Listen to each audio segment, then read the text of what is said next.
అందరికీ నమస్తే. Welcome back to my channel. ఈరోజు మన రెసిపీ వచ్చేసి కాజు బిస్కెట్స్. ఈవినింగ్ టైం స్నాక్స్గా చాలా టేస్టీగా ఉంటాయి. ఈజీగా ఇంట్లో ఎలా ప్రిపేర్ చేసుకోవాలో మన వీడియోలో చూద్దాం. ఒక బౌల్ తీసుకొని 1 కప్పు గోధుమ పిండి వేసుకోవాలి. మీరు కావాలంటే మైదా అయినా వేసుకోవచ్చు. 1 స్పూన్ వాము, 1/2 teaspoon salt, 1 spoon sugar. Sweetness ఎక్కువ కావాలంటే 2 స్పూన్స్ షుగర్ అయినా వేసుకోవచ్చు. 1/2 టీ స్పూన్ వంట సోడా, కాచి చల్లార్చిన 1 స్పూన్ నెయ్యి వేసుకోవాలి. మీరు కాచి చల్లార్చిన ఆయిల్ అయినా వేసుకోవచ్చు. ఒకసారి బాగా కలుపుకొని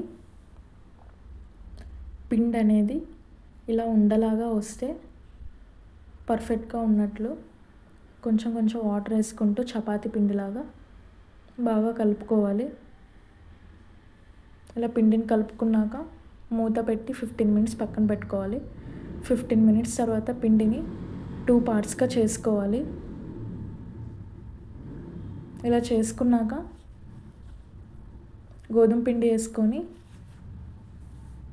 పిండిని చపాతీలాగా ఒత్తుకోవాలి. కొంచెం మందంగానే ఒత్తుకోవాలి, అప్పుడు బిస్కెట్స్ కరెక్ట్గా వస్తాయి. ఒక బాటిల్ మూత తీసుకోవాలి. సిరప్ మూత అయినా పర్వాలేదు, ఏదైనా మూత గట్టిగా ఉండేది తీసుకొని ఇలా ప్రెస్ చేసి డ్రాగ్ చేస్తే బిస్కెట్స్ షేప్ అనేది వచ్చేస్తాయి.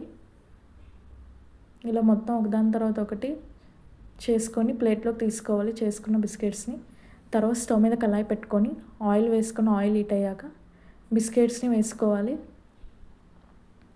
ఒకదాని తర్వాత ఒకటి బిస్కెట్స్ అన్నీ వేసుకొని బాగా ఫ్రై అవ్వనివ్వాలి.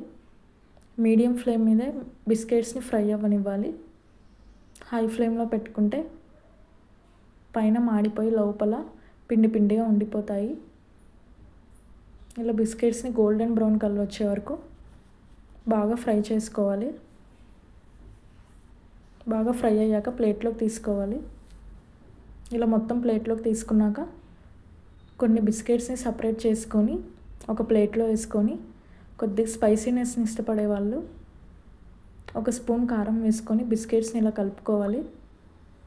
కొద్దిగా స్పైసీగా తినాలనుకున్నప్పుడు ఇలా కొంచెం కారం వేసుకొని ఇలా ఒక బాక్స్లో స్టోర్ చేసుకోండి. మీకు స్పైసీనెస్ వద్దనుకుంటే అలా కారం వేయకుండానే తినేయచ్చు. ఇలా బాక్స్లో స్టోర్ చేసుకొని ఈవినింగ్ టైం స్నాక్స్గా తింటే చాలా టేస్టీగా ఉంటాయి. ఒకసారి కాజు బిస్కెట్స్ని ఇలా ట్రై చేసి చూడండి. నా వీడియో కనుక నచ్చినట్టయితే ప్లీజ్ సబ్స్క్రైబ్.